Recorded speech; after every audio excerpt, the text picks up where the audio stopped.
Good morning friends, doctor Ashish Majumdar কথা বলছি। Morning এক্সারসাইজে এসেছি। দেখুন কীরকম সোয়েটিং বা ঘাম হয়েছে। তো এরকম প্রত্যেক দিন মর্নিং এক্সারসাইজে এসে এভাবে কিন্তু আপনাকে ঘামাতে হবে, না ঘামালে এক্সারসাইজের কোনো ভ্যালু হবে না। তো এই যে প্রত্যেক দিন মর্নিং এক্সারসাইজে এসে আপনাদের বেনিফিটটা কী হয়, this is the most common question. আসলে মর্নিং এক্সারসাইজ করলে কী বেনিফিট হয় আমি বারবার বলবো না।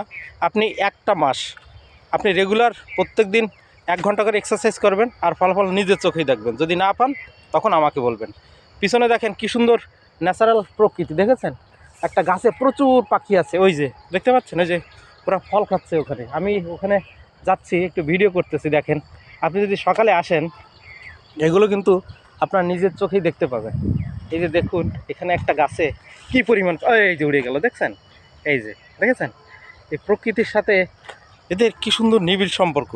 তো এরকম মর্নিং এক্সারসাইজে আসলে এরকম একটা প্রকৃতি কে না ভালোবাসে। দেখেন, কাম অ্যান্ড কোয়াইট।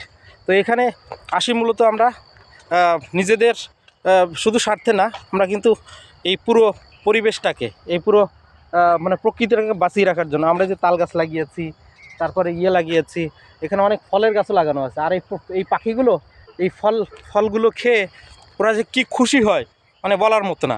তো মর্নিং এক্সারসাইজে প্রত্যেক দিন একটা টিপস থাকে। তো আজকের টিপসটিকে একটু শুনে নিন। অনেকে বলে যে আমার বাচ্চাটা স্কুলে গেলে পড়ালেখা পারে না, টিচাররা সবসময় কমপ্লেন করে পানিশমেন্ট দেয়। তো সেক্ষেত্রে কী করতে হবে? তো এই ক্ষেত্রে সমাধান শুধু একটাই, সেটা হলো অ্যাটেনশান ডেফিসিট চিলড্রেন ইন, পড়ালেখায় অমনোযোগী। এর ভালো মেডিসিন হচ্ছে শুধুমাত্র হোমিওপ্যাথিতে আছে।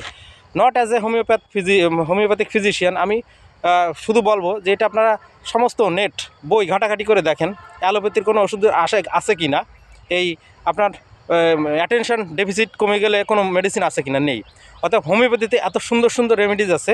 হ্যাঁ, এগুলো যদি বাচ্চাদের আপনি দিতে পারেন, চার্জ করতে পারেন তার বডিতে, দেখবেন মেন্টাল লেভেল অটোমেটিক ঠিক হয়ে যাবে। তো আপনারা তার উপর অযথা প্রেশার ক্রিয়েট না করে ভালো কোনো রেজিস্টার্ড হোমিওপ্যাথি ডাক্তার থাকলে অবশ্যই তার কাছে যাবেন। আশা করি এই বিষয়টা আপনারা বুঝতে পারবেন এবং ডাক্তারও খুব সুন্দর করে বিষয়টি ভালো করে শুনে সুন্দর ওষুধ দেবেন। আপনাদের বাচ্চারা যে পড়ালেখায় যে অমনোযোগী ভাব, এটা আস্তে আস্তে কেটে যাবে। তো সুন্দর একটা টিপস বললাম, আজ আর দেরি না। আপনাদের কোনো বাচ্চা যদি এরকম হয়ে থাকে, পড়ালেখা করতেই চায় না, সারাদিন শুধু খেলাধুলা আর হচ্ছে বন্ধুদের, এই যে দেখুন কত পাখি, এই যে দেখছেন কি সুন্দর একটা প্রকৃতি। এই যে, আর এখন আমি কিন্তু এই জঙ্গলগুলো পরিষ্কার করছি, দেখছেন? এই যে এইখানে এই যে জঙ্গলগুলো পরিষ্কার করছি, রাস্তার এই পাশ ঢেকে যাচ্ছে এই কারণে। তো প্রকৃতিকে বাঁচিয়ে রাখতে হবে, নিজে বাঁচতে হবে এবং অন্যকেও বাঁচার সুযোগ করে দিতে হবে। সবাই ভালো থাকুন, সুস্থ থাকুন, বিদায় নিলাম, শুভ সকাল।